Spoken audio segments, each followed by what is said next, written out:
আসসালামু আলাইকুম। যমজ বোনের রহস্যময় মৃত্যুর পর মিলি তার ছোটবেলার বাড়িতে যায় নতুন করে জীবন শুরু করতে। তবে সেখানে গিয়ে ভুলবশত সে এবং তার বন্ধুরা মুক্ত করে ফেলে সেই শয়তানকে, যার কারণে অতীতে মিলির যমজ বোনের মৃত্যু হয়েছিল। আর এরপর ওই শয়তানের বশীভূত হয়ে মিলি এক এক করে খুন করতে থাকে তার বন্ধুদেরকে। এই শয়তান আসলে কি চায়, কি রহস্য লুকানো আছে এই বাড়িতে? এছাড়া এই শয়তানের হাত থেকে বাঁচার উপায়ও বা কি, জানতে হলে দেখতে হবে সদ্য মুক্তি পাওয়া ইন্দোনেশিয়ান এই হরর মুভি, যার নাম কুতুকান চালাং আরাং। তো চলুন আর দেরি না করে সরাসরি চলে যাওয়া যাক গল্পে।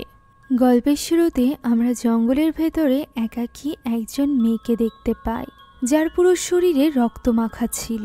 ফিসফিসিয়ে কোনো এক শয়তানি শক্তি তাকে যেন কিছু একটা বলছিল। হঠাৎই তার মনে হয় তার পাশ দিয়ে কেউ একজন চলে গিয়েছে।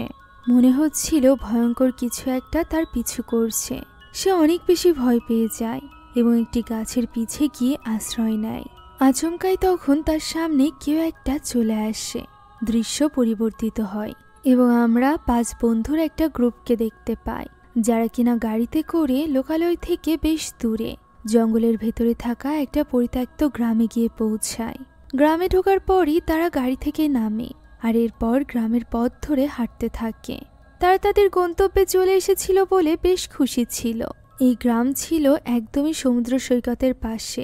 তারা সেখানে গিয়ে একটা পাথরের উপর দাঁড়িয়ে একত্রিত হয় আর এরপর প্রমিস করে। মূলত তারা 5 জনই নতুন করে জীবন শুরু করতে চলেছিল, নিজেদের পুরনো খারাপ অভ্যাসগুলোকে বাদ দিয়ে। আর এই ব্যাপারে প্রমিস করার জন্যই তারা এখানে একত্রিত হয়েছিল। প্রথমে আমরা দেখতে পাই রয়কে। রয়ের জুয়া খেলার নেশা ছিল, তাই সে এখানে প্রমিস করে যে সে অনলাইন এবং অফলাইন কখনোই জুয়া খেলবে না। আর এই প্রমিস রাখার জন্য তারা প্রত্যেকে এক একটা জিনিস স্যাক্রিফাইস করতে চলেছিল। রয় এখানে তার জুয়া খেলার মেম্বারশিপের কয়েন বলি দেয়। এরপর পালা ছিল তিসার। তিসা এখানে তার সার্টিফিকেট নিয়ে এসেছিল। সে মূলত ডক্টর, তবে সে এখন থেকে আর ডক্টরি করতে চায় না। এটা তার স্বপ্নের জব নয়, সে তো হতে চাইতো একজন ইন্টেরিয়র ডিজাইনার। তাই এখন সে তার এই কোর্সের সকল মেমোরি বাদ দিয়ে নতুন করে ইন্টেরিয়র ডিজাইনারের কোর্স করতে চলেছে। এরপর পালা ছিল জিহাদের। জিহাদের ইউটিউব চ্যানেল ছিল, যেখানে সে প্রাঙ্ক ভিডিওস বানাতো। সে এখানে তার দামি ফোনটি বিসর্জন দেয় এবং প্রমিস করে যে সে এখন থেকে আর কোনো প্রাঙ্ক ভিডিও বানাবে না, কেননা এর ফলে অনেকের অনেক রকম ক্ষতি হয়। তার কারণে কেউ একজন নাকি নিজেকে নিজে শেষ করতে পর্যন্ত গিয়েছিল। তাই এখন থেকে সে এরকম ভিডিও বানাবে যা দেখে মানুষ অনুপ্রাণিত হবে। জিহাদের পর পালা ছিল দারার। দারা মূলত রয়ের গার্লফ্রেন্ড ছিল। দারা এখানে কোনো রকম প্রস্তুতি নিয়ে আসেনি যে সে কোনো কিছু চেঞ্জ করবে অথবা কোনো কিছুর বিসর্জন দিবে। সে এখানে প্রমিস করে যে এরপর থেকে সে ভবিষ্যতের ব্যাপারেই ভাববে এবং সকলের জীবনে এটুকু বলা মাত্রই তাকে ইন্টারাপ্ট করে মিলি এবং খুবই রুডলি বলে যে তার আর প্রমিস করতে হবে না। এই ব্যাপারটা তার আর ভালো লাগে না। মিলি মূলত রয়ের বোন। এখন এখানে মিলি তার মা এবং বোনের ছবি এনেছিল। 3 বছর আগে তার যমজ বোন নুরি এবং তার মা মারা গিয়েছিল, যেটা থেকে এখনো পর্যন্ত বের হতে পারছে না মিলি। আর এই কারণেই সে এখানে প্রমিস করে যে সে তার মা এবং বোনের স্মৃতি থেকে বেরিয়ে আসবে এবং নতুন করে সুন্দরভাবে জীবন শুরু করবে। তবে সে কখনোই তার বাবাকে ক্ষমা করতে পারবে না, যে কিনা 3 বছর আগে নুরি এবং তার মায়ের মৃত্যুর পর তাদের 2 ভাই বোন অর্থাৎ মিলি এবং রয়কে ছেড়ে চলে গিয়েছিল। এখন তারা সকলে মিলে প্রমিস করে এবং সেখানেই মজা করতে থাকে। তবে দূরে বসে মিলি কিছু একটা আঁকছিল, যা দেখে তার কাছে চলে আসে তার ভাই রয়। সে বলে মিলি আবারও ছবি আঁকতে বসে গিয়েছে। তখন মিলি বলে সে একমাত্র এই ছবি আঁকার মাধ্যমেই নিজের অনুভূতি প্রকাশ করতে পারে। ছোটবেলাতেও যদি তার বাবা মা তাকে জিজ্ঞাসা করতো যে তার কি চাই, এর উত্তরে সে কখনোই কিছু বলতে পারত না, বরং সে ছবি এঁকে উত্তর দিত। এজন্যই তো তাদের মা বলতো যে এই বইটি হলো মিলির জন্য একটা বুক অফ ট্রুথ। সে কি চায়, কি করবে, এই সব কিছু এই বই দেখলেই জানা যায়। এখন সন্ধ্যা নেমে আসছিল, আর এই কারণেই তারা রওনা দেয় রয়দের পুরনো বাড়ির উদ্দেশ্যে, যেটা কিনা জঙ্গল, সেই সাথে ঝর্ণার পথ পাড়ি দিয়ে ভেতরের দিকে যেতে হয়। পাহাড়ের ভেতরের সাইডটা যেখানে ঘন জঙ্গল, সেখানেই ছিল রয় এবং মিলিদের পুরনো পরিত্যক্ত বাড়ি, যেখানে এখন আর কেউই থাকে না। শুধুমাত্র সেখানে কেন, আশেপাশে কোথাও কেউই থাকে না। এই পুরো জায়গাটা বা বলতে পারেন পুরো গ্রামটাই এখন পরিত্যক্ত। এখানে যাওয়ার পথে আমরা দেখতে পাই দারা কিছু একটা অনুভব করছিল, যেন তার মন ডেকে বলছিল যে কোনো অশুভ ঘটনা ঘটতে চলেছে। তবে এই সব ব্যাপারকে ইগনোর করে তারা পৌঁছে যায় ওই বাড়ির সামনে। বাড়িটি দেখে তারা খুবই এক্সাইটেড হয়ে পড়ে। তারা মূলত একটা ছুটি কাটানোর জন্য এখানে এসেছে। তবে এই বাড়িটির অবস্থা বেশ খারাপ ছিল, খুবই ডিপ একটা ক্লিনিং প্রয়োজন। তাই তো ভেতরে ঢুকেই মিলি একটা বিভৎস গন্ধ পায়, যেটা রয়ের মতে ছেলেবেলার স্মেল। মিলি ঠিক আছে কিনা এটা শোনার জন্য দারা তার কাছে গেলে মিলি তাকে ইগনোর করে সেখান থেকে চলে যায়। ফলে আমরা বুঝতে পারি দারা এবং মিলির সম্পর্ক একদমই ভালো ছিল না। এখানে এসে মিলির সেই পুরনো কথাগুলো মনে পড়তে থাকে, কিভাবে তার মা এবং বোনের সাথে খুব সুন্দর সুন্দর সময় কাটিয়েছে সে এখানে। তাদের পুরনো ছবিগুলো দেখছিল দারাও। নুরি এবং মিলি যমজ বোন হওয়ায় তাদের দুজনকে দেখতে অবিকল একই রকম ছিল। এখন তারা সকলে মিলে ঠিক করে যে তারা পুরো বাড়িটি ক্লিন করবে। একে একে যে যার পার্টের কাজগুলো করতে থাকে। এভাবেই দেখতে দেখতে পুরো বাড়িটি পরিষ্কার করে ফেলে তারা। জিহাদ তখন পাশে থাকা একটা গ্যারেজের ভেতরে যায় কিছু জিনিস নিতে, যেখানে গিয়ে সে দেখতে পায় পুরো বাড়ির কারেন্টের লাইন এখানেই। তাই সে সেটা স্টার্ট করে দেয়, যাতে করে সন্ধ্যা নামলে তাদের জন্য সমস্যা না হয়। সে যখন সেখান থেকে আসছিল তখন সে লক্ষ্য করে সেখানে বেশ কয়েক রকম হাতিয়ার রয়েছে। শুধুমাত্র তাই নয়, অনেকগুলো পাত্রে কেরোসিন তেলও ছিল, যা দেখে সে একটু অবাকই হয়। এখন রুম থেকে বেরিয়ে সে বাইরে এসে কাঠ কাটতে শুরু করে। অন্যদিকে আমরা দেখতে পাই মিলি এবং রয়কে। মিলি এবং রয় তখন নুরির ঘরে ছিল। এই ঘরে ছোটবেলায় মিলি এবং নুরি থাকতো। সেখানে থাকা একটা বক্সের ভেতরে রয় নুরির গলার একটা নেকলেস পায়। এছাড়া সেখানে থাকা ছোটবেলার ছবি থেকে আমরা জানতে পারি দারা মূলত তাদের চাচাতো বোন ছিল। ছোটবেলা থেকে তারা একসাথেই বড় হয়েছে। এখন মিলি এবং রয় সেখানে বসেই নুরিকে মনে করতে থাকে। নুরিকে তারা দুজনই ভীষণ মিস করে, সেই সাথে তাদের মাকেও। তাই তো এই স্মৃতি মনে নিয়ে মিলি এই নেকলেসটা পরে নেয়, যা দেখে আরো বেশি ইমোশনাল হয়ে পড়ে রয়। এখন সে বাইরে চলে আসে জিহাদের কাছে, যেখানে তিসাও আসে। এখানে আমরা জানতে পারি যে মিলি একদমই সুস্থ স্বাভাবিক না। নুরি এবং তার মায়ের মৃত্যুর পর থেকে সে একেবারে ভেঙে পড়েছিল। এই ব্যাপারটা তাকে মানসিকভাবে এত বেশি আঘাত করেছিল যে তার এনজাইটি অ্যাটাক পর্যন্ত আসতো, যার দরুন একবার সে জিহাদের কপালে আঘাত পর্যন্ত করেছিল। মিলিকে শান্ত করতেই মূলত রয় এবং তার বন্ধুরা তাকে নিয়ে এখানে এসেছে। মূলত মিলিরই ইচ্ছা ছিল এখানে আসা। এখন এই বাড়িটাকে থাকার উপযোগী করার দায়িত্ব রয় দেয় তিসার ঘাড়ে। তবে তিসা বলে যে এই বাড়িটি একদম পারফেক্ট হলেও কিছু কিছু জায়গায় রেনোভেশনের প্রয়োজন আছে, যা শুনে রয় বলে তার কাছে 1 টাকাও নেই এখানে খরচ করার মতো। তখনই জিহাদ বলে যে তার কাছেও তো নেই। শেষবার সে যখন স্ট্রিম ভিডিও করেছিল তখন ওই সময় কেউ একজন নেগেটিভ কমেন্ট করেছিল এবং ওই ব্যক্তিকে কোনো কিছু না ভেবেই জিহাদ সকলের সামনে হুমকি দিয়ে ফেলে, যার ফলে ওই ব্যক্তি সরাসরি গিয়ে জিহাদের নামে কেস করেছিল, যে কেসের কারণে ওই ব্যক্তিকে অনেক টাকা দিতে হয়েছিল জিহাদকে। এখন আর তার কাছে গচ্ছিত কোনো টাকা নেই, এমনকি তিসার কাছেও কোনো টাকা ছিল না। তার যে ডক্টরের সার্টিফিকেট সেটা মূলত সিজ করে নেওয়া হয়েছিল, কেননা তার অ্যাটিটিউড ভালো ছিল না। আর এই কারণেই হসপিটাল থেকে তাকে বাদ দিয়ে দেওয়া হয়েছে এবং সার্টিফিকেট সিজের কারণে তার অনেক টাকা খরচও হয়ে গিয়েছে। ফলে তারা 3 বন্ধুই হতাশ হয়ে বসে থাকে। রাত নামতেই হঠাৎ করে এনজাইটি অ্যাটাক আসতে শুরু হয় মিলির, কেননা সে ঔষধ নিতে দেরি করে ফেলেছিল। আর এমনটি তার প্রায়ই হতো। এখানে তাকে বুঝিয়ে সুঝিয়ে ঔষধ খাওয়ানোর চেষ্টা করছিল তিসা, তবে তার হাতের ধাক্কা লেগে ঔষধটি নিচে পড়ে যায়, যা দেখে চমকে ওঠে দারা। সে যেন কিছু একটা জানতো। তখন ওই ঔষধ আনতে যায় জিহাদ। আলমারির নিচে থেকে ঔষধ আনার সময় জিহাদ আলমারির পেছনে কিছু একটা দেখতে পায়। এদিকে তখনও পর্যন্ত মিলি রক্তের গন্ধে ছটফট করছিল, অর্থাৎ তার এনজাইটি অ্যাটাক বেড়েই চলেছিল। এখন জিহাদ এবং রয় মিলে আলমারিটি সরায় এবং তারা হতবাক হয়ে যায় এটা দেখে যে আলমারির পেছনে ছিল এক ভয়ঙ্কর দরজা, যার ব্যাপারে তারা কেউই কিছু জানতো না। ওই দরজায় লাগানো ছিল একটা তালা, যেটা ভেঙে দেয় জিহাদ এবং রয় মিলে। আর এরপর তারা ভেতরে প্রবেশ করে। এটা একটা সিক্রেট ঘর ছিল। রয়ের মতে এটা হয়তোবা তাদের বাবার ঘর ছিল। যেখানে কালো জাদু সেই সাথে অনেক রকম অফারিং রাখা। এই সব কিছু দেখে অবাক হয়ে গিয়েছিল রয় এবং তার বন্ধুরা। মিলি তখন বিছানায় বসে এই সব কিছু দেখছিল। সে ভেতরে যাওয়ার সাহস পাচ্ছিল না, তবুও সে সাহস করে ভেতরে যায়। তবে একদম ভেতরে যাওয়ার আগেই সে অনেকটা ঘাবড়ে যায় এবং সেখান থেকে সরাসরি বাইরে চলে যায়, যা দেখে রয় তিসাকে বলে মিলির কাছে যেতে। অন্যদিকে ওই সময় জিহাদ দেখতে পায় সেখানে থাকা একটা অদ্ভুত ছবি। দেখে মনে হচ্ছিল এই ছবিটিতে কেউ কখনো পূজা করেছে। এর সামনেই ছিল একটা কাটা তার দিয়ে পেঁচানো বক্স, যেটা ঝাঁকা দিতেই জিহাদ বুঝতে পারে এর ভেতরে নিশ্চয়ই কিছু আছে। এর ভেতরে কি আছে এই ব্যাপারে জানার জন্য তার প্রচণ্ড আগ্রহ হচ্ছিল, আর এই কারণেই সে সেটা নিয়ে নেয়। ব্যাপারটা লক্ষ্য করে তারা, তবে সে কিছুই বলে না, কেননা সে অনেকটা ভয় পেয়ে গিয়েছিল। সে শুধুমাত্র রয়কে বলে এখনই এখান থেকে বেরিয়ে যেতে। সে রয়ের সাথে ওই ঘর থেকে বেরিয়ে আসে এবং দরজাটি বন্ধ করে দেওয়া হয়। ঠিক তখনই সেখানে থাকা চেয়ারটি নড়ে ওঠে, যেন এখানে থাকা কোনো এক অশুভ শক্তির সংকেত দিচ্ছিল এই চেয়ার। যে ব্যাপারে কোনো কিছু না জানা জিহাদ তো তখনও ওই বক্সটি নিয়েই বসেছিল।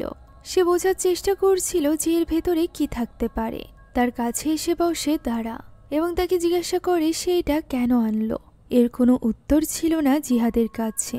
এমন সময় মিলিকে নিয়ে সেখানে তিসা চলে আসে। মিলি এই জিনিসটা দেখে ভীষণভাবে রেগে যায়।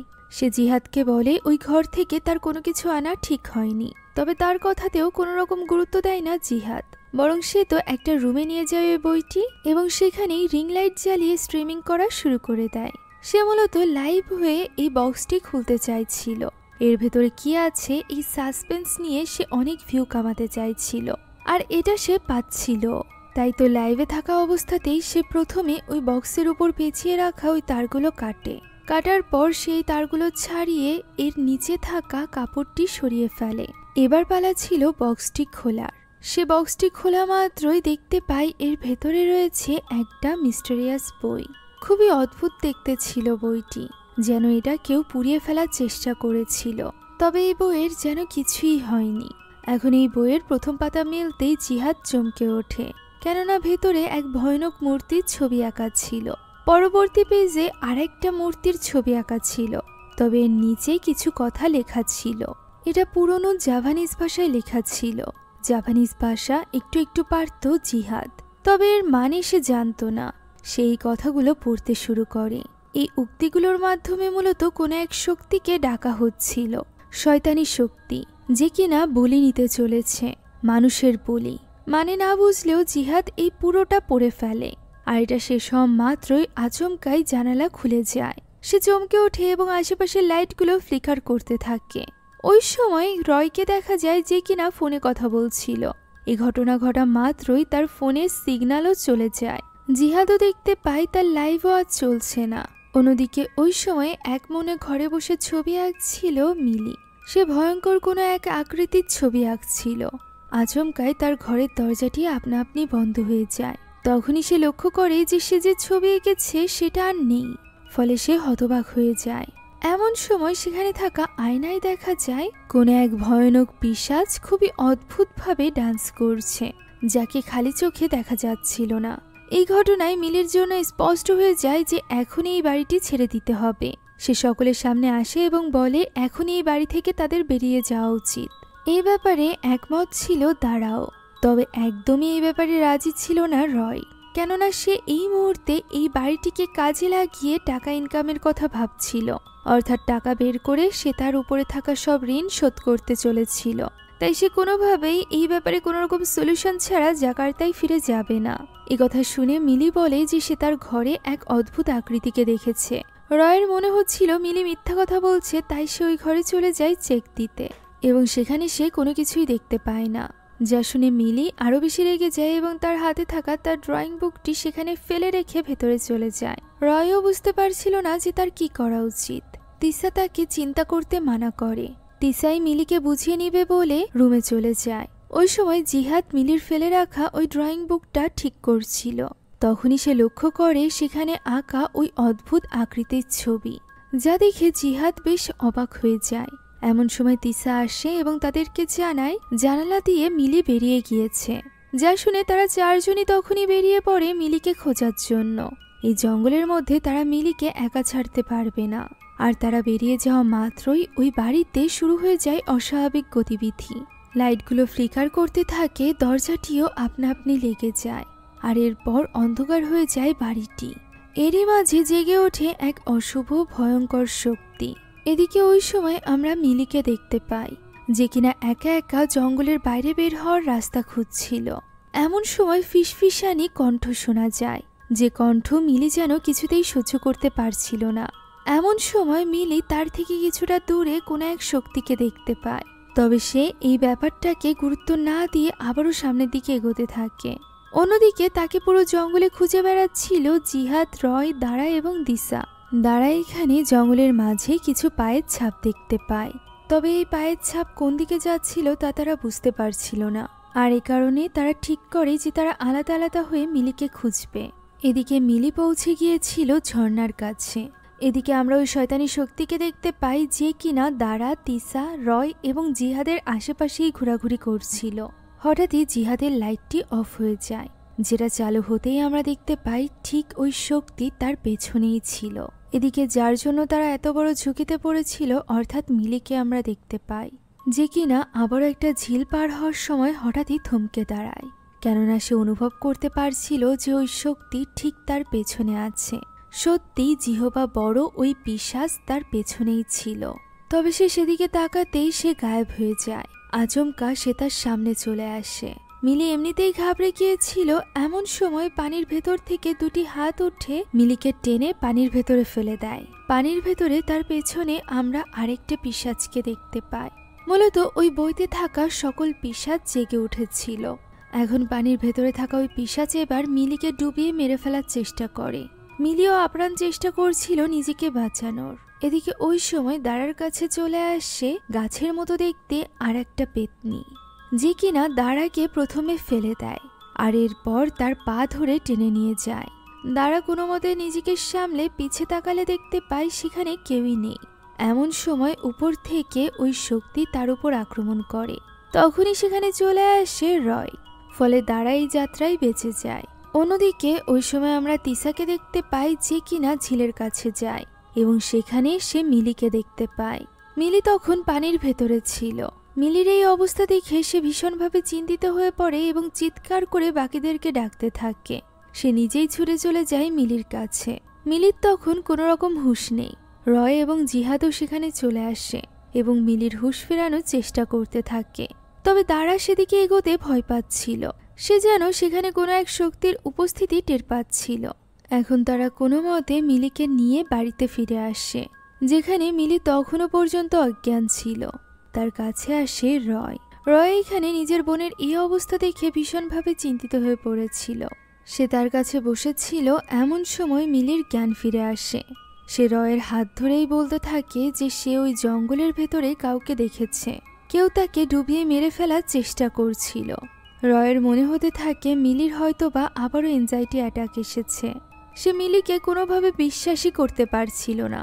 সে তাকে বোঝায় যে ওই জঙ্গলে কিছুই নেই। মিলি যখন এই ব্যাপারে তর্ক করার চেষ্টা করে, তখন রয় সেখান থেকে উঠে চলে যায়। ব্যাপারটা নিয়ে মিলি আরও বেশি ভেঙে পড়ে। মিলি প্রায়শই নিজের স্বপ্নে কোনো এক মেয়েকে পুড়ে যেতে দেখতে পেত। এর কারণ সে জানত না, তবে এই কারণেই শুধুমাত্র তার এনজাইটি অ্যাটাক আসত। এখন এদিকে অন্য ঘরে বসে জিহাদ তখনও পর্যন্ত ওই বইটি নিয়েই ভাবছিল। সাহস করে সে ওই শয়তানি বইটি আবারও মেলে এবং ওই পিশাচগুলোর ছবি দেখতে থাকে। এমন সময় সে যে ঘরে বসেছিল সেই ঘরের দরজা আপনা আপনি খুলে যায়। সেখানে আমরা কাউকে দেখতে পাই না, তবে পরক্ষণেই মনে হয় কেউ যেন ভেতরে আস্তে আস্তে করে জিহাদের দিকে এগোচ্ছে, যেটা অনুভব করতে পারে জিহাদও। তাই সে পিছে ঘুরে দেখতে পায় সেখানে কেউই নেই। আর এরপর সামনে ঘুরতেই সে চমকে ওঠে, কেননা তার সামনে দাঁড়িয়ে ছিল তিসা। তিসাই মূলত এখানে এসেছিল, তবে অন্য সাইডে গিয়ে দাঁড়ানোর ফলে জিহাদ তাকে দেখতে পায়নি। তিসা এখানে এটা দেখে রেগে গিয়েছিল যে জিহাদ এখনো পর্যন্ত ওই বইটি পড়ছে। সে জিহাদকে বলে যে তার এই বইটি পড়া উচিত না। তা কি সে এখনো বোঝেনি? জিহাদ বলে যে সে মিলিকে সাহায্য করতে চায়, আর এ কারণেই বইটি পড়ছে। এখানে তাদের দুজনের মধ্যে তর্কাতর্কি শুরু হয়ে যায়। তখনই আমরা ঘুমন্ত মিলিকে দেখতে পাই, যার পাশেই ছিল ওই দরজা, যেটা আপনা আপনি খুলে যায়। আচমকা চোখ মেলে উঠে বসে মিলি। তখনই তার সামনে চলে আসে এক ভয়ানক পেতনি। এই পিশাচ বা পেতনি যাই বলা হোক না কেন, এটা আস্তে আস্তে করে মিলিকে বশে নিয়ে নেয়। যে ব্যাপারে কোনো কিছু না জানা রয় যায় দাঁড়ার সাথে কথা বলতে। দাঁড়া তখন বাড়ির বাইরে দাঁড়িয়েছিল। দাঁড়া এখানে রয়কে বলে তাদের এখন মিলির আশেপাশে থাকা উচিত, তার এখানে আসা উচিত হয়নি। এই কথা বলতেই আমরা মিলিকে দেখতে পাই। ওই পিশাচের বশে থাকা মিলি আস্তে আস্তে করে উঠে আসে এবং হাঁটতে হাঁটতে আয়নার সামনে এসে দাঁড়ায়। সে আয়নার দিকে তাকাতেই সেটা ভেঙে যায়, আর এরপর সে ওই কাজ তুলে নেয়, যে কাজ দিয়ে সে প্রথমে নিজের হাত কাটে। আর এরপর ওই কাজ সে আস্তে আস্তে করে নিজের চোখের মধ্যে ঢুকাতেই যাচ্ছিল, এমন সময় সেখানে রয় চলে আসে এবং তাকে বাঁচিয়ে নেয়। এখন মিলির ঔষধের সময় হয়ে গিয়েছিল, তাই তিসা তাকে ঔষধ খাইয়ে দেয়। এখানে মিলি নিজের গলায় থাকা নুরির ওই নেকলেসটি খুলে তিসার হাতে দিয়ে দেয়, যেটা টেবিলের উপর রেখে তিসা মিলিকে ঘুম পাড়ায় এবং ওই ঘর থেকে বেরিয়ে আসে। মিলি তখন নিশ্চিন্তে ঘুমিয়েছিল। অন্যদিকে তাকে নিয়ে চিন্তার শেষ ছিল না বাকিদের। তাই তো এখানে তিসা এবং জিহাদ রয়কে এসে জিজ্ঞাসা করে যে এই বাড়িতে থাকা কেন তার জন্য ইম্পর্ট্যান্ট, সে কবে লোন নিয়েছে এবং কার কাছ থেকে লোন নিয়েছে, যে কারণে সে ভয়ে জাকার্তা ফিরে যেতে পারছে না। তখন এখানে রয় তাদেরকে সব খুলে বলে, যে ব্যাপারে আগে থেকেই জানতো দাঁড়া, কেননা দাঁড়া সবসময় রয়ের সাথেই থাকতো। মূলত একদিন জুয়া খেলার সময় সে অনেক টাকা লোন নিয়ে ফেলে, যা তার কাছে ছিল না। আর এই জুয়ায় সে জিততে জিততে হেরে যায়, যার ফলে তার সবকিছু নিঃশেষ তো হয়েই যায়। তার পাশাপাশি সে জাকার্তার এক গুন্ডার কাছ থেকে অনেক বেশি লোন নিয়ে ফেলে, আর এই কারণেই মূলত সে এখন জাকার্তা যেতে ভয় পাচ্ছিল। তারা তাকে হাতে পেলে একদম শেষ করে দিবে। ফলে এখানে তারা বুঝতে পারে যে তারা সকলে কোনো না কোনোভাবে অর্থনৈতিকভাবে সমস্যায় পড়েছে। তিসার হসপিটালে টাকা জমা দিতে হবে, জিহাদের ওই লোককে টাকা দিতে হবে যাকে সে লাইভ স্ট্রিমের দরুন উল্টোপাল্টা হুমকি দিয়েছিল। তারা সবাই নিজেদের সমস্যার ব্যাপারে ভাবছিল, তবে তারা তো জানতোই না যে তারা অলরেডি আরো বড় ধরনের সমস্যায় পড়েছে, যেখানে তাদের জীবন মরণের ব্যাপার জড়িত। ঘরে ঘুমিয়ে থাকা মিলির পাশে থাকা দরজাটি আবারও খুলে যায়, সাথে সাথে মিলি আবারও বসে চলে যায় ওই পিশাচের। সে উঠে বসে এবং হেঁটে সামনের দিকে এগোতে থাকে, যেখানে তার সামনে থাকা দরজাগুলো আপনা আপনি খুলে যাচ্ছিল। সামনে যদি কোনো চেয়ার বা টেবিল থাকে তা আপনা আপনি সরে যাচ্ছিল। এভাবেই চলতে চলতে সে পৌঁছে যায় জিহাদ যে ঘরে ওই বইটি রেখেছিল সেখানে গিয়ে সে বইটি মেলতে থাকে। এরপর সে একটা বিশেষ পাতায় চলে যায়। সেখানে ছিল আরেকটি মন্ত্র, যার মাধ্যমে কোনো ব্যক্তি নিজের বডি সঁপে দিতে পারবে ওই শয়তানের হাতে, যে শয়তান ছিল এই সকল পিশাচের দেবতা। ওই মন্ত্র পড়তে শুরু করে মিলি, আর এর ফলে তার ভেতরে প্রবেশ করে ওই শয়তান, যার নাম ছিল চালং আরাং। এরপর মিলি কুড়াল হাতে এগোতে থাকে বাকিদের দিকে। দরজা খুলে বাকিরাও তখন মাত্র ভেতরে প্রবেশ করেছিল। রয় মিলির হাতে কুড়াল দেখে হতবাক হয়ে যায় এবং তাকে শান্ত করার চেষ্টা করতে থাকে, তবে মিলির তো কোনো রকম হুঁশই ছিল না। সে এখানে কুড়ালটি ওঠায় এবং সোজা মেরে দেয় রয়ের দিকে। ভাগ্য ভালো সে সেখান থেকে সরে যায়, যার ফলে সেটা গিয়ে লাগে দেওয়ালে। তখনই মিলি জোরে চিৎকার করে ওঠে। এক শয়তানি চিৎকারের শব্দ শুনে তারা হতবাক হয়ে যায়। এরপর মিলি শান্ত হয়ে যায় এবং এবার সে ওই পিশাচের মতো করে নাচতে আরম্ভ করে। আশেপাশে বাজতে থাকে একটা বিশেষ টিউন, যে টিউনের তালে নাচছিল মিলি। সে এখানে তাদেরকে উদ্দেশ্য করে বলে তাদের চিন্তা করার কোনো দরকার নেই, আজ রাতের মধ্যেই মিলি তাদের সবাইকে শেষ করে দিবে। যা শুনে হতবাক হয়ে যায় রয় সহ বাকিরা। এমন সময় মিলি কিছু সময়ের জন্য স্বাভাবিক হয় এবং এই অবস্থাতে সে অনেক বেশি ইমোশনাল হয়ে পড়ে এবং তখনই সেখানে অজ্ঞান হয়ে যায়। তার কাছে ছুটে আসে তিসা। মিলি তখনও পর্যন্ত স্বাভাবিকই ছিল এবং ব্যথায় কান্না করছিল। এমন সময় আচমকা সে শান্ত হয়ে যায় এবং তার ভেতরে চলে আসে আবারও ওই শয়তান, যে কিনা গলা চেপে ধরে তিসার। সে তাকে গলা চেপে প্রায় মেরেই ফেলতে চলেছিল। সেখানে ছুটে আসে রয় এবং তার হাত ছাড়ানোর চেষ্টা করতে থাকে।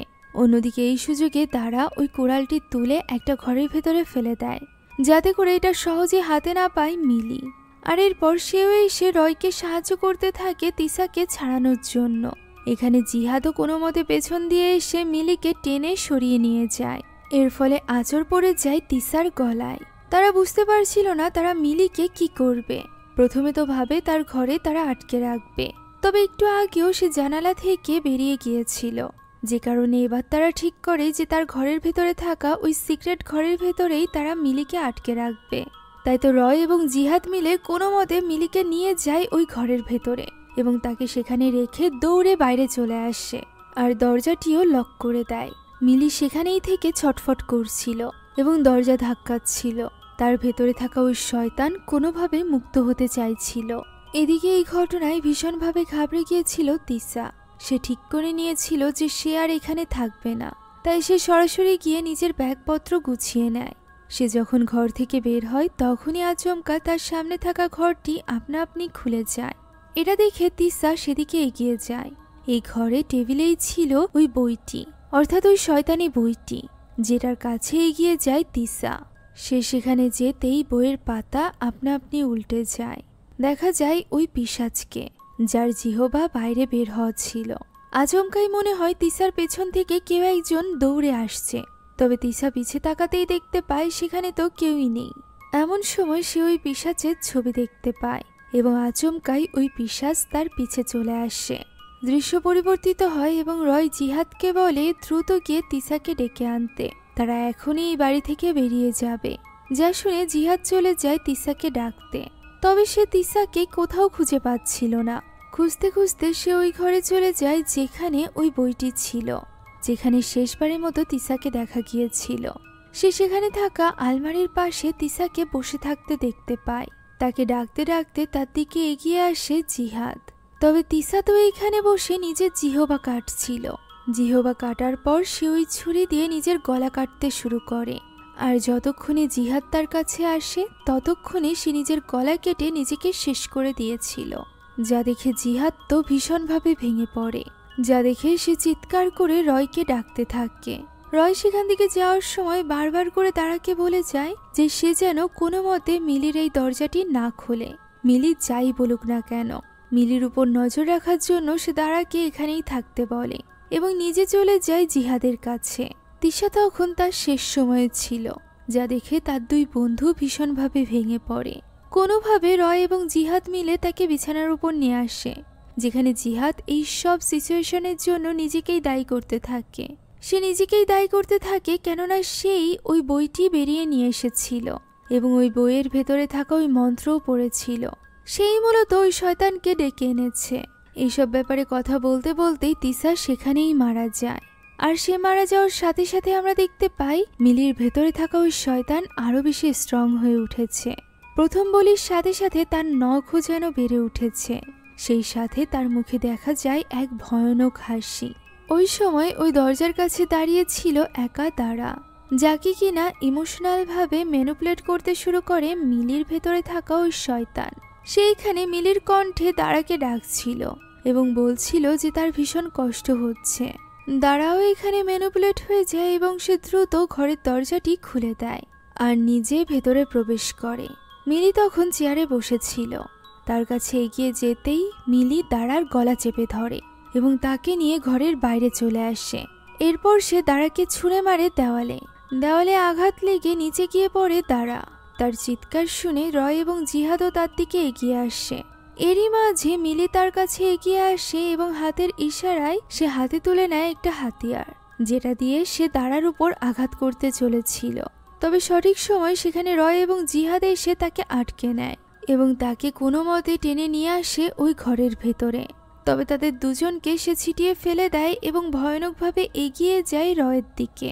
সে রয়ের উপর হামলা করবে এমন সময় জিহাদ তার পাশে পড়ে থাকা একটা হাতুড়ি হাতে তুলে নেয়, যেটা নিয়ে সে সরাসরি গিয়ে আঘাত করে মিলির মাথায়, যার ফলে মিলি সেখানেই অজ্ঞান হয়ে পড়ে। আর এরপর তাকে আবার ওই ঘরে আটকে রেখে রয় চলে আসে দাঁড়ার কাছে, কেননা মিলির আক্রমণে দাঁড়া অনেকটা আহত হয়েছিল। এখানে দাঁড়া একদমই ভেঙে পড়েছিল। সে আর একটা মুহূর্ত এখানে থাকতে চাইছিল না। তখনই সে তোলে জিহাদের কাছে থাকা ওই বইটির কথা, যে ব্যাপারে রয় তো একদমই ভুলে গিয়েছিল। তাই সে তখনই চলে যায় জিহাদের কাছে, যে কিনা জ্বলন্ত আগুনের ভেতরে ওই বইটি পুড়িয়ে ফেলার চেষ্টা করছিল। তবে এতেও কোনো লাভ হচ্ছিল না। বইটি কিছুতেই পুড়ছিল না, যা দেখে আরো বেশি ফ্রাস্ট্রেটেড হয়ে পড়েছিল জিহাদ। এখানে তারা দুজন মিলে ওই বইটির ভেতরে থাকা সবকিছু দেখতে থাকে এবং এমন কোনো উপায় খুঁজতে থাকে যার মাধ্যমে তারা এই শয়তানের হাত থেকে বাঁচতে পারবে। এই বই থেকে তারা জানতে পারে যে শয়তান মিলিকে পজেস করেছে তার নাম হলো জালান আরাং।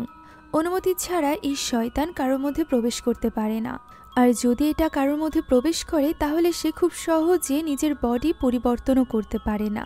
অর্থাৎ মিলের মধ্যেই রয়েছে ওই শয়তান। তবে এই শয়তানের অনেক শিষ্য রয়েছে, যাদেরকে ইতিমধ্যে আমরা বিভিন্ন সময়ে বিভিন্ন পর্যায়ে দেখেছি।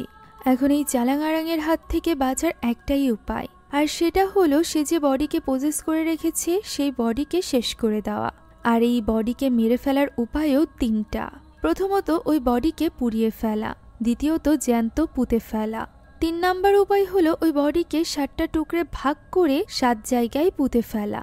এর মাধ্যমেই একমাত্র এই শয়তান আর ফিরে আসতে পারে না। যা শুনে রয় ভীষণভাবে ক্ষেপে যায়। সে তো কোনোভাবেই নিজের বোন অর্থাৎ মিলিকে খুন করতে রাজিই ছিল না। তবে এখানে জিহাদ তাকে বোঝানোর চেষ্টা করে যে ওই বডিতে এখন আর মিলি নেই। বয়ে থাকা ওই চিরকুট অনুসারে মিলি তো অনেক আগেই শেষ হয়ে গিয়েছে, এখন তার বডিতে শুধুমাত্র ওই শয়তানই বাস করছে। সে এখানে মিলির আঁকা ওই ছবিটিও তাকে দেখায় এবং বোঝায় যে তিসাকে তো তারা আর বাঁচাতে পারবে না। তারা 3 জন যদি বাঁচতে চায় তাহলে তাদেরকে যেভাবেই হোক মিলিকে শেষ করতে হবে, এছাড়া আর কোনো উপায় নেই। সবটা বোঝার পরও রয় কিছুতেই মেনে নিতে পারছিল না যে তাকে নিজেকেই নিজের একমাত্র বোনকে হত্যা করতে হবে, স্পেশালি কিছুদিন আগেই আরেক বোনকে হারানোর পর। ফলে এখানে জিহাদ তাকে বলে যে এবার সে রয়ের কথা মেনে নিবে, রয় যা বলবে সেটা নিয়েই তারা চেষ্টা করবে। তবে এই ব্যাপারে যদি তারা সফল না হয় তাহলে জিহাদ যা বলবে সেটাই করতে হবে রয়কে, অর্থাৎ মিলিকে শেষ করে দিতে হবে। রয় ব্যাপারটা মেনে নেয়। এদিকে ওই সময় আমরা দাঁড়াকে দেখতে পাই, যে কিনা হঠাৎই অনুভব করতে পারে যে তার হাতের ভেতর থেকে পোকা চলাচল করছে। এই জিনিসটা সহ্য করা তার জন্য খুবই কঠিন ছিল। তার হাতে খুবই ইরিটেশন এবং যন্ত্রণা হচ্ছিল, যে কারণে সে রান্নাঘরে গিয়ে একটা চামচ তুলে নেয়, যেটা দিয়ে সে হাতের ওই স্থানে বারবার আঘাত করতে থাকে। যদিও সে যখনই সেন্সে আসছিল সে নিজের হাতকে আটকানোর চেষ্টা করছিল, তবে তার হাত বারবার অন্য হাতকে আঘাত করছিল। এমনকি তার ওই হাত তো এবার ছুরি পর্যন্ত তুলে নেয়। ততক্ষণে সেখানে চলে এসেছিল রয় এবং জিহাদ। রয় এটা দূর থেকে দেখে তাকে থামতে বলে, তবে তারা এখানে তাদের সামনেই খুবই নৃশংসভাবে নিজের ওই হাত কেটে ফেলে। আর এরপর তাদের দিকে তাকিয়ে ভয়ঙ্করভাবে বলতে থাকে আগামীকাল সকালে সূর্য ওঠার আগেই তারা সকলে মারা যাবে। একথা বলেই সে সেখানে মাটিতে লুটিয়ে পড়ে। একমাত্র ভালোবাসার মানুষটিকে এই অবস্থায় দেখে রয় ছটফটিয়ে তার দিকে এগিয়ে যেতে থাকে। তবে জিহাদ রয়কে টেনে নিয়ে বাড়ি থেকে বাইরে বেরিয়ে আসে এবং তাকে নিয়ে ছুটে পালাতে আরম্ভ করে, কেননা এই বাড়িতে থাকলে তারা দুজনও মারা পড়বে। তবে তারা যতই পালানোর চেষ্টা করুক না কেন, ঘুরে ফিরে তারা জঙ্গলের ভেতর দিয়ে আবারও এই বাড়ির সামনেই আসছিল। ভিন্ন ভিন্ন পথও তারা অবলম্বন করে, তবুও তারা একইভাবে এই বাড়ির সামনেই চলে আসছিল, যেন এই শক্তি কোনোভাবেই তাদেরকে এখান থেকে যেতে দিবে না। ফলে তারাও এবার হার মেনে নেয় এবং ফিরে আসে ওই বাড়িতে। বাড়িতে দাঁড়াকে নিজের কোলে নিয়ে বসেছিল রয়। সে অসহায় হয়ে পড়েছিল দাঁড়ার এই অবস্থা দেখে। জিহাদ এখানে তাকে বোঝানোর চেষ্টা করে তার এবং জিহাদের এমন অবস্থা হওয়ার আগেই যেন সে ওই শয়তানকে শেষ করে দেয়। এখন মিলির শরীরে মিলি নয়, বরং ওই শয়তান রয়েছে, যাকে হারানোর একটাই উপায়, আর সেটা হলো মিলিকে শেষ করে দেওয়া, মিলির শরীরকে শেষ করে দেওয়া। এই ব্যাপারটা তখনও পর্যন্ত মেনে নিতে পারছিল না রয়। তবে জিহাদ এবার নিজের সিদ্ধান্তে অটল ছিল। সে মিলিকে পোড়াতে পারবে না, কেননা মিলি তারও ছোট বোন। তাই সে সিদ্ধান্ত নেয় যে সে মিলি সহ এই পুরো বাড়িটি পুড়িয়ে দিবে। আর এই কারণে সে গ্যারেজের মতো ওই স্থানটিতে যায় এবং সেখান থেকে কেরোসিন এনে পুরো বাড়িতে ছড়াতে থাকে। 2-3টা পাত্র শেষ করা মাত্রই সেখানে থাকা বাকি পাত্রগুলো গায়েব হয়ে যায়। জিহাদ বুঝতে পারে যে এটা ওই শয়তান করেছে, তাই সে ওই শয়তানকে উদ্দেশ্য করে বলে সে একদমই ভীতু নয়, সে ওই শয়তানদেরকে ভয় পায় না, তাই তারা কোনোভাবেই তাকে আটকাতে পারবে না। এই কথা বলে সে অপর পাশে থাকা ক্যানগুলো ব্যবহার করতে শুরু করে। বাড়ির ভেতর বাইরে সব স্থানে সে ওই কেরোসিন ঢেলে দেয়। এভাবেই সে চলে আসে তিসার কাছে। সে তিসার শরীরেও কেরোসিন ঢালতে যায়, তবে সেটা কিছুতেই যেন করতে পারছিল না। তার ভীষণ খারাপ লাগছিল। তবুও সে এখানে কোনো মতে নিজেকে বোঝায় এবং ওই পুরো ঘরে কেরোসিন ঢেলে দেয়, সেই সাথে তিসার উপরেও। এখন অন্যদিকে রয় তখনও পর্যন্ত দাঁড়াকে কোলে নিয়ে বসেছিল। সেখানে জিহাদ আসে এবং তাকে বলে যে সে তার পার্টের দায়িত্ব পালন করেছে, এবার পালা রয়ের। রয় যেন নিজেকে ভীতু প্রমাণিত না করে এবং ওই শয়তানকে শেষ করে দেয়, যাতে করে তাদের মতো আর কেউ ওই শয়তানের শিকার না হতে পারে। একথা বলেই সে মাটিতে লুটিয়ে পড়ে। পেছনে দাঁড়িয়ে ছিল তিসা, যার বডিকে বসে নিয়ে রেখেছিল ওই পিশাচের মধ্য থেকে কোন এক পিশাচ। সেই মূলত কুড়াল দিয়ে আঘাত করেছিল জিহাদের মাথায়। তিসা রয়ের সামনেই ওই কুড়ালটি বের করে নেয় আর এরপর আক্রমণ করতে এগিয়ে আসে রয়ের দিকে। রয় এখানে তিসার হাত থেকে বাঁচার চেষ্টা করছিল, সেই সাথে তার হুঁশ ফেরানোর চেষ্টা করছিল, তবে এতে কোনো লাভ হচ্ছিল না। এক পর্যায়ে তিসা তার উপর আক্রমণ করতেই যাবে, এমন সময় পেছন থেকে দাঁড়া তার গলায় ছুরি ঢুকিয়ে দেয়, যার ফলে তিসার বডিতে থাকা ওই পিশাচ শান্ত হয়। তাকে আঘাত করেই দাঁড়া আবারও নিচে পড়ে যায়। সে তখন তার শেষ সময়ে ছিল। দাঁড়া রয়কে বলে সে যেন নিজেকে বাঁচিয়ে নেয়। একথা বলে সে একটা মন্ত্র পড়তে থাকে। মন্ত্র পড়া মাত্রই রয় অতীতের কিছু দৃশ্য দেখতে পায়। 3 বছর আগে এই জঙ্গলের মাঝে করা একটা রিচুয়ালের দৃশ্য, যে রিচুয়ালে উপস্থিত ছিল দাঁড়া এবং রয়ের বাবা, এবং সেই সাথে বাধা অবস্থায় সেখানে উপস্থিত ছিল নুরি। হ্যাঁ, রয়ের বোন, মিলির যমজ বোন নুরি। তাকেও মূলত এই শয়তান অর্থাৎ চালান আরাং পোজেস করেছিল। তার পুরো শরীরে রক্ত লাগানো ছিল। এখানে তাকে দেখে আমরা বুঝতে পারি যে গল্পের শুরুতে জঙ্গলের মাঝে আমরা যে মেয়েটিকে দেখেছিলাম সে আসলে মিলি নয়, বরং নুরি ছিল। এখন এখানে তাকে বেঁধে রাখা হয়েছিল একটা রিচুয়ালের দরুন তাকে শেষ করে দেওয়ার জন্য। কেননা রয়ের বাবা অলরেডি বুঝতে পেরেছিল যে চালান আরাংকে শান্ত করতে হলে তাকে নিজের মেয়েকে শেষ করে দিতে হবে। কেননা ওই শরীরে এখন আর নুরি নেই, বরং বাস রয়েছে ওই শয়তানের। তাই তো সে এখানে নিজেকে শক্ত করে তার নিজের মেয়ের গায়ে কেরোসিন ঢালতে থাকে। তখনই নুরির ভেতরকার শয়তান তার আসল রূপে চলে আসে এবং তার বাবাকে অভিশাপ দিয়ে বলে যে তার বংশে যত মেয়ে জন্মাবে, অর্থাৎ যেসব মেয়েদের শরীরে তার রক্ত বইবে, তাদের প্রত্যেককে সে বশে আনবে এবং শেষ করে দিবে। সেই কথা বলতে থাকে আর এরই মাঝে রয়ের বাবা তার গায়ে আগুন ধরিয়ে দেয়, যার ফলে সেখানেই পুরো শেষ হয়ে যায় নুরি। নিজের মেয়েকে মেরে ফেলার কষ্ট সে সহ্য করতে পারেনি। মিলিকে দেখলে তার সব সময় নুরির কথা মনে পড়ত, আর এই কারণেই সে মিলি এবং রয়কে ছেড়ে 3 বছর আগেই দূরে কোথাও চলে গিয়েছিল। এই ঘটনার ব্যাপারে প্রথম থেকেই জানতো দাঁড়া, তবে মিলি এবং রয় এ ব্যাপারে জানতো না। মিলি শুধুমাত্র মাঝে মধ্যে নিজের কল্পনায় নুরিকে পুড়ে যেতে দেখতে পেত। এখন এই সবটা জানানোর পর দাঁড়া সেখানেই মারা যায়। এতে করে রয় আরো বেশি ভেঙে পড়ে। তখনই তার এই কান্নার শব্দ শুনে ভেতরে বসে হাসতে থাকে মিলি। সেই সাথে সে গুনগুন করে গান গাইতে থাকে, সেই গানটি যেটা তাদের মা গাইত। যা শুনে রয় এবার ঠিক করে যে সে মিলির শরীরকে পুড়িয়ে ফেলবে। এটাই একমাত্র উপায় ওই শয়তানকে শেষ করে দেওয়ার। তাই তো সে ওই দরজাটি সিল করে দেওয়ার চেষ্টা করে, যাতে করে ওই শয়তান কোনোভাবেই সেখান থেকে বের হতে না পারে। যেটা বুঝতে পেরে এবার ওই শয়তান মিলির কণ্ঠ নিয়ে রয়কে ম্যানিপুলেট করার চেষ্টা করে। সে এটা বিশ্বাস করানোর চেষ্টা করে যে মিলি সুস্থ আছে, তার অবস্থা নুরির মতো না। রয় এখানে মেনেও নিয়েছিল। তবে তখনই ভেতর থেকে মিলি বলে ওঠে যে নুরি তো তাদের মাকে নিজ হাতে শেষ করে দিয়েছিল, কিন্তু মিলি তো এমন কিছুই করেনি। একথা বলতেই রয়ের মনে পড়ে যায় ওই দিনের কথা, যেদিন তাদের মা মারা গিয়েছিল। তার মা অনেকটা অসুস্থ ছিল, যার দেখাশোনা করছিল রয় এবং নুরি মিলে। তার মা গুনগুন করে গান গাইতে শুরু করলে নুরি সেখানেই ঘুমিয়ে পড়ে, আর এর কিছুক্ষণ পরই সে চোখ মেলে, যা দেখে আমরা বুঝতে পারি তার ভেতরে থাকা ওই শয়তান জেগে উঠেছে। সে সেখানে থাকা ছুরিটি নেয় এবং তাদের মাকে খুবই নৃশংসভাবে হত্যা করে। তার নিজের কোনো হুঁশ ছিল না। এদিকে ঘুমিয়েছিল রয়। ঘুম ভাঙতেই সে দেখতে পায় নুরি ওই ঘর থেকে বেরিয়ে যাচ্ছে এবং রক্তাক্ত অবস্থায় পড়ে আছে তাদের মা।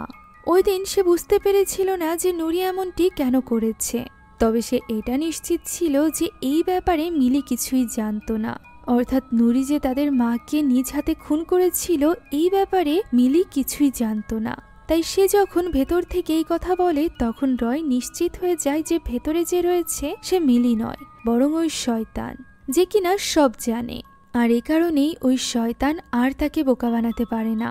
ফলে শয়তান এইখানে তার বাবার মতো করেই তাকেও অভিশাপ দিতে থাকে যে সে আবারও ফিরে আসবে তার পরবর্তী বংশধরের মধ্যে।